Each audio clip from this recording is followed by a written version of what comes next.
Capítulo 11. As 9 situações.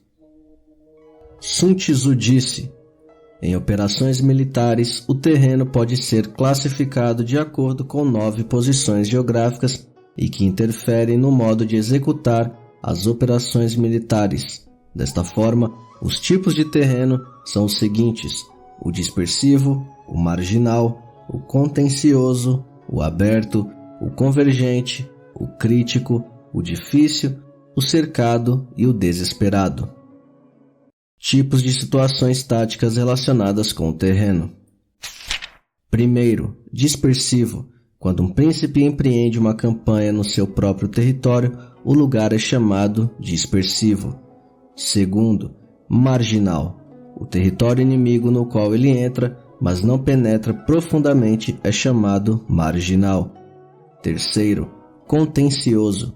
O território cuja ocupação for favorável tanto para o inimigo quanto para nossas forças é chamado de terreno contencioso. Quarto, aberto. O terreno que é acessível para ambos os lados é chamado terreno aberto. Quinto, convergente. Um território onde vários estados vizinhos se encontram e que possui cruzamentos importantes é chamado de convergente. Aquele que adquire o seu controle por primeiro obterá aliança com os demais vizinhos. Sexto, crítico. Quando um príncipe penetra profundamente um território hostil, depois de ter atravessado muitas cidades inimigas, encontra-se em território crítico. Sétimo, difícil. Um terreno com altas montanhas, florestas densas e pântanos impenetráveis ou qualquer lugar onde é difícil viajar é chamado terreno difícil. Oitavo, cercado. Um terreno para o qual o acesso é estreito e qualquer retorno exige um desvio, de forma que uma tropa, mesmo pequena, bastará para derrotar um exército grande. É chamado terreno cercado. Nono, desesperado. Um terreno onde apenas uma batalha desesperada e com todas as suas forças o salvará, mas que se você falhar, será derrotado e destruído. É chamado terreno desesperado. Conduta nos diferentes tipos de terreno. Portanto, nunca lute em terreno dispersivo, nunca permaneça em terreno marginal, nunca ataque o inimigo que primeiro alcançou um terreno contencioso. Nunca permita que se bloqueiem as comunicações do exército em terreno aberto. Forme alianças com príncipes de estados vizinhos em terreno convergente. Saqueie os recursos do inimigo para suas provisões em território crítico. Atravesse rapidamente os terrenos difíceis. Elabore planos e estratagemas para atravessar os terrenos cercados e trave uma batalha com todas as suas forças em território desesperado. Táticas antigas. Antigamente, os generais qualificados nas operações militares buscavam impedir que a vanguarda e a retaguarda dos inimigos estabelecessem contato, impedir que o corpo principal do inimigo e suas divisões pequenas se apoiassem mutuamente, impedir que os oficiais e os subordinados do inimigo se apoiassem mutuamente e comuniquem entre si, dispersar os soldados inimigos de modo que eles não pudessem se concentrar e, caso se reunissem, não pudessem se juntar em grupamentos. Os generais habilitados avançariam quando a situação lhes era favorável e permaneceriam estacionados quando a situação lhes era desfavorável. Ao ser perguntado: se o inimigo vem atacá-lo com um grande e bem ordenado exército, como você lidaria com isto? Minha resposta seria: capture algo que ele preza e ele se curvará aos seus desejos. Essência das operações militares. A essência das operações militares é a velocidade das ações e a exploração das vulnerabilidades do inimigo, indo por caminhos que ele não espera e atacando onde ele não está preparado. Princípios gerais para fazer a guerra em território inimigo. Os princípios gerais para se fazer guerra em um território inimigo são os seguintes: quanto mais você penetrar um território hostil e seus soldados estiverem coesos, mais difícil será para os defensores o derrotar. Se você penetrar em uma terra fértil, você deverá saquear os campos inimigos, pois isto garantirá provisões para seus homens.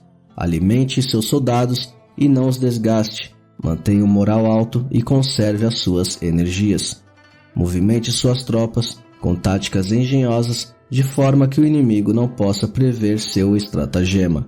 Você deverá lançar seus soldados em situações das quais não há nenhuma chance de retirada e de onde eles não fugirão nem sequer quando estiverem enfrentando a morte. E quando os soldados não tiverem medo da morte, não haverá nada para eles temerem e eles darão o máximo de si em seus combates. Soldados que penetram profundamente em território inimigo ficarão destemidos. Não haverá nenhuma estrada para eles se retirarem e eles permanecerão firmes. Estando em território inimigo, eles estarão coesos. Nesse terreno, não há escolha e todas as lutas serão como uma batalha desesperada. Assim, tais soldados não precisam de nenhum treinamento para serem vigilantes. Eles farão o que você quiser, mesmo antes que você determine. Eles cooperarão, mesmo antes que você os determine. E eles seguirão na sua direção conscientemente, mesmo antes que você os ordene. Você deverá proibir superstições e deverá desfazer rumores e suspeitas entre seus soldados. Assim, eles não abandonarão a batalha, mesmo em face da morte. Os soldados não têm nenhuma riqueza em excesso, porque eles desprezam os bens materiais. Eles não temem a morte e não se preocupam com a longevidade. No dia em que ao exército for ordenado para combater uma batalha decisiva, os soldados poderão sentar e poderão chorar com lágrimas que molham suas roupas. Alguns poderão deitar e chorar com lágrimas que fluem pelas suas bochechas. Mas se você os lança em uma situação onde não há nenhum modo para eles se retirarem, eles se mostrarão destemidos e tão valentes quanto Xuanzhu ou Cao Gi. Nota: Xuanzhu, sem temer a morte, atacou sozinho, apenas munido de uma faca, o duque de Huan, recuperando terras que lhe haviam sido tomadas. Cao Gi, criminoso da província de Hu, mesmo sabendo que receberia a pena capital, matou o rei Liao. A serpente do Monte Shang. Aqueles que estão qualificados nas operações militares deverão ser como Shuairan, a serpente de Monte Shang. Se você golpeia sua cabeça, seu rabo lançará um ataque contra você. Se você bate em seu rabo, sua cabeça o golpeará. Se você bate em seu corpo, ela atacará com a sua cabeça e com seu rabo. Se perguntassem, os soldados podem alcançar essa coordenação instantânea como aquela serpente? A resposta seria, eles podem. Todo mundo sabe que as pessoas de Hu e as pessoas de Yue são inimigas, mas se eles viajassem em um mesmo barco, apanhado em uma tempestade, eles ajudariam um ao outro da mesma maneira que as mãos esquerda e direita cooperam. Amarrar as pernas dos cavalos de guerra ou prender as rodas das carruagens nunca foram modos fidedignos para se manter os soldados unidos e evitar as deserções do combate. Manter os soldados empenhados na batalha e dispostos a lutar corajosamente depende de uma boa administração e de bom comando militar. A exploração correta das situações trará coragem aos soldados e permitirá a exploração das possibilidades das suas tropas. Um general habilidoso deve comandar milhares e milhares de cavalos e homens, como se ele estivesse conduzindo um único homem que não hesitará em segui-lo. Para comandar um exército, um general tem que ter uma mente serena e insondável. Ele deve comandar suas tropas de uma maneira imparcial e vertical. Ele deve manter os seus oficiais e soldados ignorantes de seus planos militares. Ele altera dispositivo de suas tropas e seus planos militares sem que qualquer um fique sabendo. Ele modifica suas áreas de acampamento utilizando caminhos diversos, sem que qualquer um se antecipe à sua intenção. Um general que conduz suas tropas para lutar uma batalha decisiva deve cortar todos os meios de retirada, assim como se joga uma escada para trás depois que se galga uma altura. Quando ele conduz as suas tropas em um reino vizinho, deverá ter o impulso de uma flecha que foi lançada. Ele comanda os seus soldados, assim como se faz com um rebanho de ovelhas, sem qualquer um saiba qual o seu destino. Ele reúne seu exército inteiro e o penetra com ele em situações perigosas. Isto é o que um chefe deveria fazer. As táticas variadas de acordo com os tipos de terreno, os movimentos de avanço ou recuo, segundo as condições favoráveis e a observação da natureza humana, é tudo que um general tem que estudar e examinar cuidadosamente para conduzir uma guerra no território inimigo.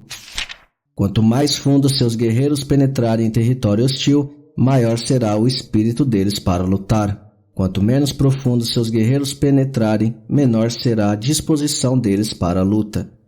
Ao cruzar a fronteira para um país vizinho, para um campo de batalha onde não há nenhum modo para soldados retornarem, você está em terreno crítico. Ao ocupar uma posição que se estende em todas as direções, você entrou em território convergente. Ao penetrar profundamente no território do inimigo, você entrou em solo crítico. Ao penetrar uma pequena distância, você está em solo marginal. Ao deparar-se com um local com um terreno áspero na sua parte de trás e uma passagem estreita, você está em terreno cercado. Ao entrar em uma região onde não há nenhum modo para retirada, você está em terreno desesperado. Conduta nos diferentes tipos de terreno. Assim, quando você está em terreno dispersivo, você deverá tornar suas tropas unidas. Quando você está em um terreno marginal, você deverá manter as tropas compactas. Quando você está em terreno contencioso, você deverá acelerar suas tropas de retaguarda. Quando você está em terreno aberto, você deverá defender o seu acampamento cuidadosamente. Quando você está em solo convergente, você deverá formar alianças fortes com príncipes dos estados vizinhos. Quando você está em terreno crítico, você deverá assegurar um fluxo contínuo de provisões.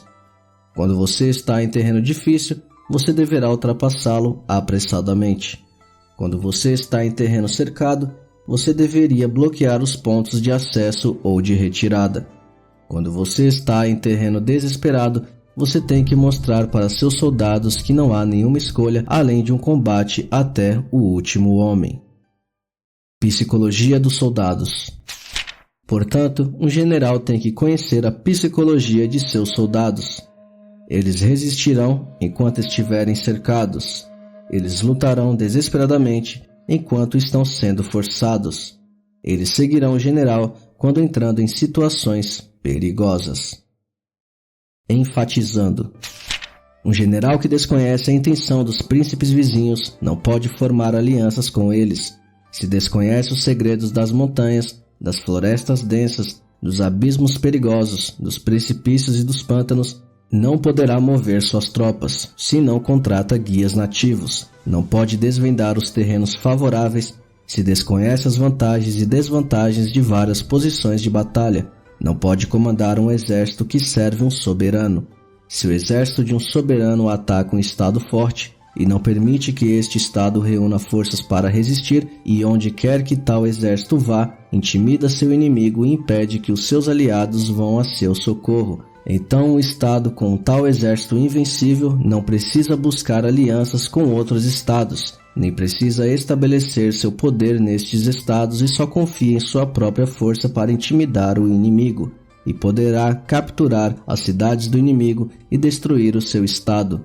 Se ao conduzir um exército de um soberano, você conferir recompensas independentemente da prática habitual e expedir ordens independentemente do já convencionado, você pode comandar milhares e milhares de cavalos e homens como se estivesse conduzindo um único homem. Prepare suas tropas para a operação, mas nunca lhes conte de seus planos. As empregue para obter os pontos vantajosos, mas nunca lhes conte sobre os perigos que a situação de desvantagem acarretaria. É só lançando um exército para uma posição perigosa que seus soldados perceberão que podem sobreviver. Só os colocando em um terreno desesperado que eles perceberão que podem continuar vivos. Apenas quando os soldados forem colocados em perigo é que eles poderão transformar uma derrota em vitória.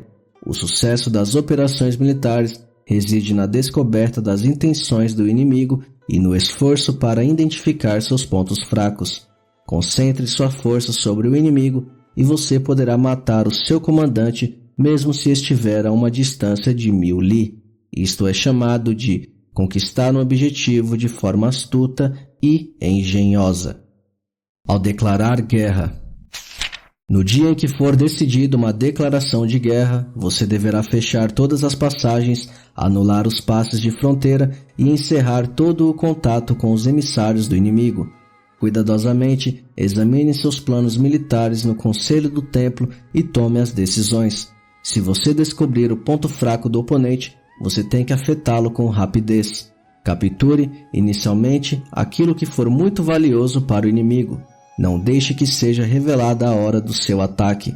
Seja sábio para perceber que, para obter a vitória, seus planos devem modificar-se de acordo com as situações do inimigo.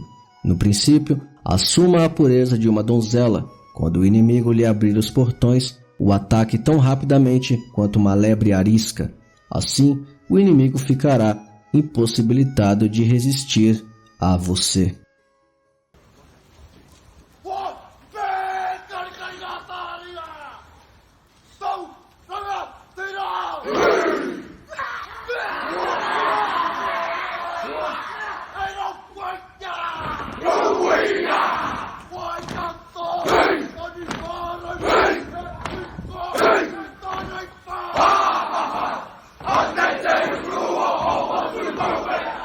Hey!